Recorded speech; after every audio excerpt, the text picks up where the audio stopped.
Hello, beautiful ladies. I am so excited for today's episode, which is all about, am I doing something wrong?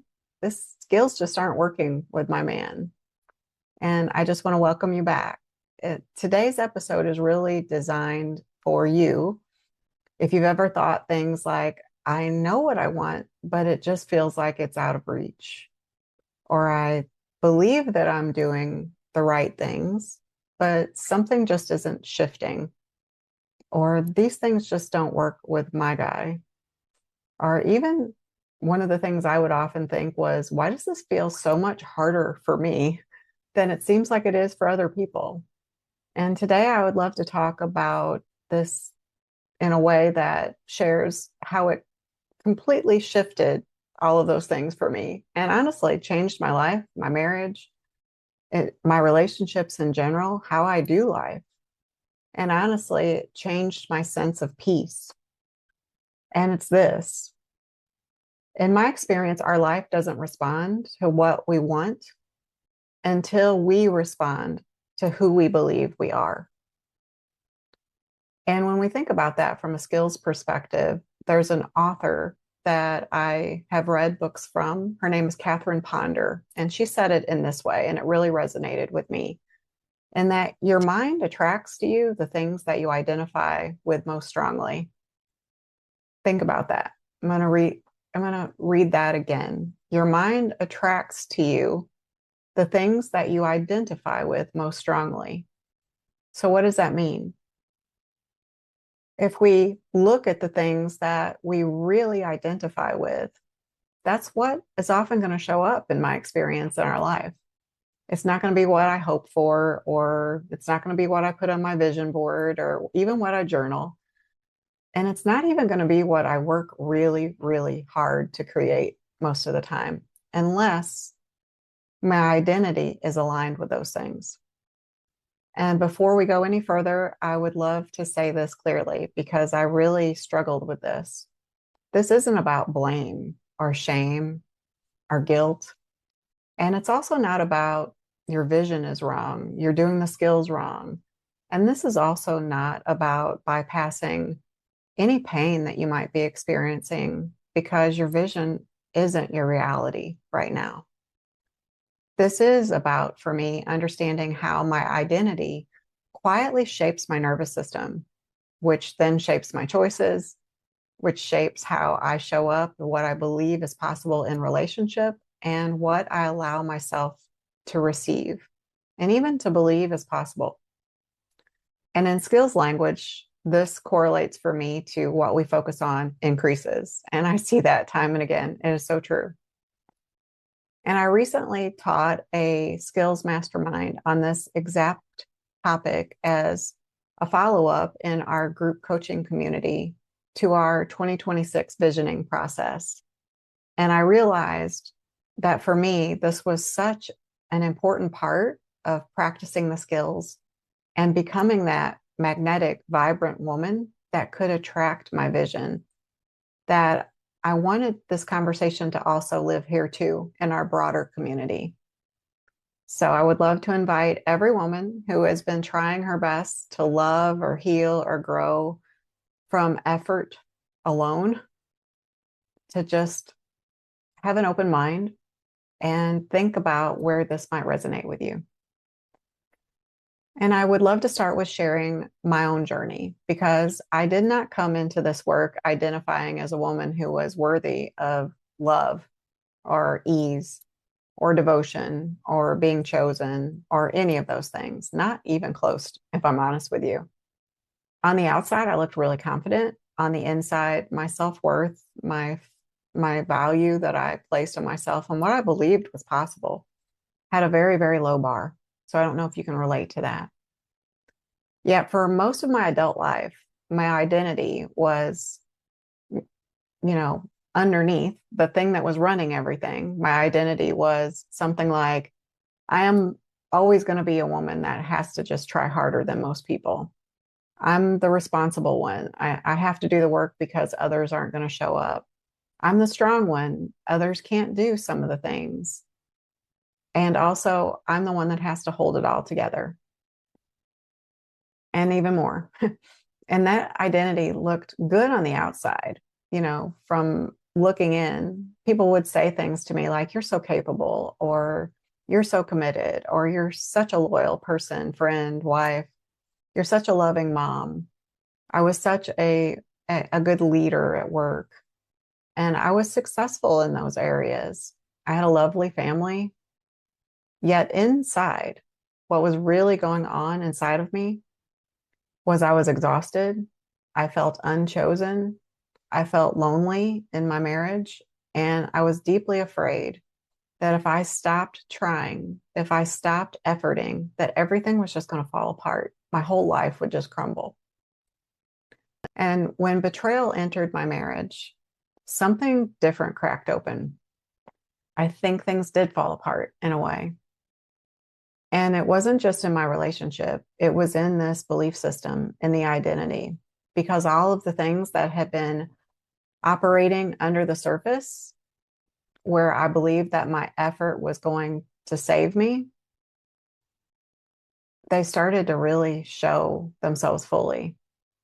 It started being obvious that I was carrying things like, if I am good enough, if I'm loving enough, if I'm patient enough, if I just do enough, if I just show up as perfectly as possible, if I do these skills right, if I finally prove my worth, then I will finally be chosen. I'll finally be good enough to have the life that I really want. And that belief, as I started trying to put my life back together, it shaped everything and how I showed up. It shaped my tone, the amount of urgency and control I was exerting, the amount of over explaining or over functioning, definitely shaped my fear of letting go of the things that really I had only an illusion of control over anyway. It shaped my perfectionism. I just believed that if I tried harder, did better, organized more effectively, got better at things, things would finally come together for me. It also shaped my lack of seeing the inherent goodness that still existed in my life and in my husband. And here's the part that I would love to share. I can see now, looking in my rearview mirror, that I really wasn't doing anything, quote, wrong. It was just that identity, it had a purpose at one point. It had a reason for being there because it had come to me early in life, and it once had kept me really, really safe. It helped me survive. It helped me function. But with that identity, I wasn't capable of creating the life or the love or the relationship with my husband, my kids, my world in general that I really wanted. I was playing really small and believing I was worthy of so little. And no matter how pretty or flowery my vision sounded on paper, or even how effectively I was practicing the skills, I could not outrun this belief system that was operating under the covers. And in my experience, what I've learned from this is that my subconscious, which is what's really running the show, it doesn't respond to logic. It also doesn't respond to efforting. It responds to what I truly believe deep down in my heart, in my soul, in my identity. So no matter how much therapy I did, no matter how many skills or how many books or how much I tried harder to do these things perfectly, as long as I identified as a woman who had to work for love, who maybe wasn't ever going to be worthy of love, my nervous system just kept recreating that same dynamic where I felt like I was in a loop. It was like Groundhog's Day over and over again. The same familiar patterns would show up. And for the longest time, I just thought that was life. That was my destiny. And I realized by recognizing these thought patterns that were running the show, that there was a reason why that kept showing up. It was what I believed. It was what, without realizing it, I was focusing on. And as long as deep down I believed that I wasn't really worthy of that kind of love, or that that kind of love was for other people, it wasn't going to be magnetized towards me. My vision could be pretty on paper, pretty in the recording of my own voice that I listen to every morning. Yet, until I shifted that thought pattern, that belief system, I wasn't really creating that magnetic presence that I believe created that vision inevitably. And here's what I find that most women don't realize. Our partners, they don't respond to our efforting as much as they respond to our sense of self, our identity, our self-worth, our belief in ourselves. They don't respond to the words that we say. They respond to our actions. And my actions are only going to ever be able to long term line up with what I truly believe is possible. That's why I kept getting in my way. That's why I kept losing it. That's why I kept losing the skills. And this was true for me, even trying to practice the skills as perfectly as possible. And the skills do support, in my experience, a woman's sense of self, this belief system. Yet if my vision isn't coming towards me, and I believe that I'm practicing the skills as effectively as I possibly can, and they just aren't working on him, especially if I start making it about him, that they just don't work with him. He's just broken. He's just not the kind of man that's ever going to respond to this. Then the question I always invite ladies towards, that I needed to invite myself towards, that I investigated and experimented with, was it's check in with your belief system, truly, honestly, sincerely, without any judgment, without any self-criticism. Your belief system about yourself. Because what I see time and again is that two women can say the same sentences, use the same skills, and one can sound loving and confident and grounded, and the other can sound anxious and graspy and controlling. Same words, different energy, which is created for me by a different belief system inside of me. And that goes for every cheat phrase, every desire that I've ever wanted to express, every time I wanted to try on vulnerability, and every spouse or even self-fulfilling prophecy. That's why they felt like lies, or like they were too scary to voice or too scary to even hope for, because a part of me believed that they really weren't ever going to happen. Not for me. That was for other people. And when self-worth instead lives in our bodies, in my experience, as the identity, what shows up for me is less urgency, less explaining, less defending, less controlling. Not because I'm not trying, or not because my nervous system doesn't get scared sometimes, but those things show up so much less because my nervous system feels safer inside itself. And quite honestly, the thing I've realized for myself is I'm the only one that can create that. So when you check in, if it fits for you, if you identify as anything like the unchosen one, or the woman who gets left out, or the woman who's just destined to be alone, or always has to try harder, has to be strong, or the one who really can't rely on anyone but herself, could it be, I would invite you to consider your subconscious saying, okay, I get it. That's what you believe. Understood. So I will arrange the experiences in life to match this for you. Because what we focus on, what we truly believe, for me, is exactly what shows up. And this isn't happening to punish me. And it's also not happening because I'm broken. It is happening because it is the instructions that my own identity is giving the world, my actions, without even realizing it. That's how powerful I find that this is. And I see this over and over again with my clients. I can think of one specifically, and I'll call her Sarah for our video today. And she came to me saying, my husband says that he loves me, but I really don't feel chosen. They had small children, and he just checked out most of the time. And as through coaching, we gently unpacked her patterns, she realized for herself that her identity was, I am the woman who always has to wait to be picked, and then I never get chosen. And she wasn't saying that out loud until she did the hard work of investigating it. But her body, it knew it, it lived it. And that's what was magnetizing from her. Not the beautiful vision that we'd worked hard to create, not the things that intellectually she knew that she deserved. It was what deep down, subconsciously, she believed was going to happen.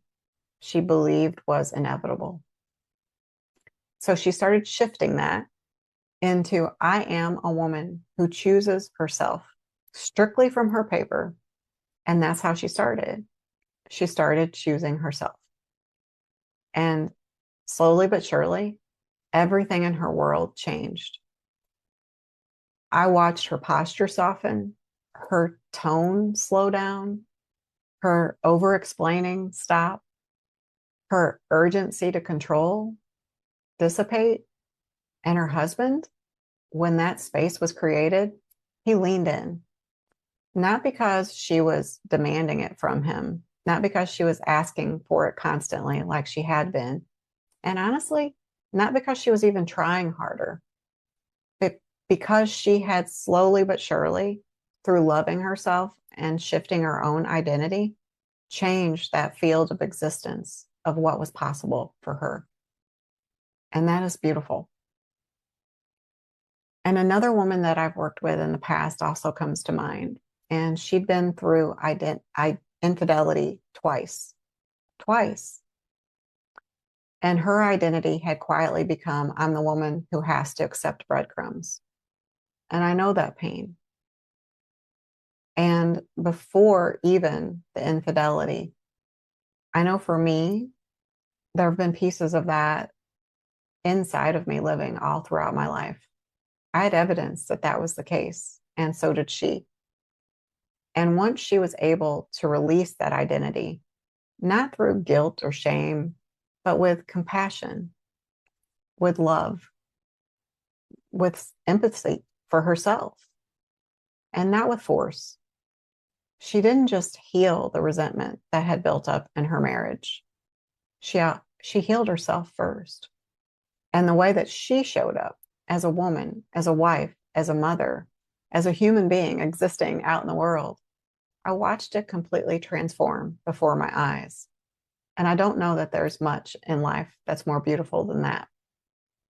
And this is why I'm so passionate about this work, because it's not only about saving our relationships or creating our vision. It's also about becoming the woman who knows her worth, who knows her value, who lives and thrives with joy, who creates happiness and relaxation and ease, and can move through life with hope instead of hopelessness. And I see that this can exist whether the relationship heals or not, over and over again. And I see that eventually, in my experience, most of the time, the relationship does follow. Now, here's something I really would love to invite you to normalize for yourself if it's a fit. When our identity begins to shift, when we start changing these inherent subconscious thought patterns, in my experience, fear shows up. And so many women I've seen, including myself, can get stuck there and believe that that means, oh, this is wrong, or I must be doing something that's not working or dangerous. I should stop doing this. Yet what I experience is that fear doesn't show up because something is truly wrong. It's showing up because that old identity that used to be able to run the show is being asked to no longer take charge. There's a new one shaping. And fear, I've looked at my relationship with fear quite a bit over the last several years. And I used to see it as my enemy. And now I see it as a protector. Fear is just a protector that learned its job a long time ago based on its experience. So for me, this isn't about working to eliminate the fear. It's working to decide what it is I want to create and to lead myself with love and compassion through the fear anyway, all on my own paper first. And one of the most powerful questions that I find women who are looking for a breakthrough in this area really resonating with is the question of, what is your fear trying to protect you from? Because when I really started asking myself, when I'd feel like afraid, too afraid to use the skills, too afraid to express a desire, too afraid to let go of control, too afraid to express my vulnerability, I find that the answers are usually very similar. And the answers that come up for me in most of my experiences are, I'm afraid of rejection or abandonment or being alone or never being seen, never getting what I want, or losing complete control over what it feels like I have control of right now. And once I can see that that's what's at risk here, that shaping this where it's not in my way anymore, I can stop fighting myself and I can just lean into the fear. And I can take baby steps with love and compassion towards shifting that thought process, really believing my spouse fulfilling prophecies, really believing my vision is possible, really believing I am a woman who is worthy of that vision. And this is why before we ever create a vision or revise our vision, I always invite ladies to look at this area before the goals get written, before we start visualizing or imagining the future. Because I know for me, I didn't do this at first, and I believe that it cost me some time. I don't know that that's really the case or the truth, because I needed to heal this part of me, and I don't know that I would have seen it if things didn't play out the way that they did in my life. Yet, in my experience, to create the vision, I have to stabilize my identity. I have to shift my thought patterns, because vision without that identity shift, for me, it felt like a fantasy. And my identity without my vision, not letting myself have my vision at all, because my identity was really playing so small in a life that I wanted to be so large. It just felt like I was stagnant. I was stuck. I was constrained. I wasn't moving forward. It wasn't working. And I'd love to hear if that resonates with you. And I recently did a 2026 vision workshop, and it's on my YouTube channel, and I'll link it below in the notes of this video. Yeah, here's what I would love for you to hear and see if it's a fit for you to take away. Your vision, whether it's long term or it's just for this year, is only as powerful as the woman you believe yourself to be. So if you want a different vision, a different life experience, a different year this year, I would invite you to not start by doing more at first, and to instead start by looking at those belief systems and looking at shifting them into something new that serves that vision that you want to create. Not with force, not with control, but shifting it gently, compassionately, with love, with sisterhood, with support. And if this episode stirred something in you, if you felt like it resonated, if maybe you felt seen, or if maybe it felt a little emotional like it did for me at certain pieces as I think back on this, or if you noticed yourself thinking, oh, wow, that's me, then I would love for you to know something and invite you to adopt it. You are not broken. You are not behind, and you are not failing. Perhaps it's just that you're standing at the edge of an identity shift. There's a belief system inside of you that's in your control on your paper to shift in order to create the life the love, the relationships, the experiences that you want. And for me, that is powerful.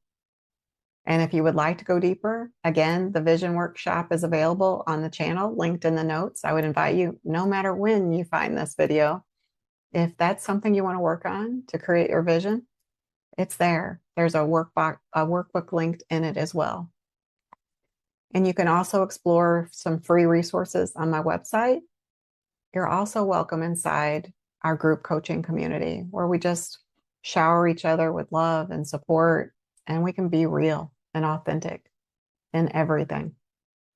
And if you would like private support, that's available too. And all of the links to find out more about those things are below in the show notes. And I'd love to hear from you. I really would. I really would.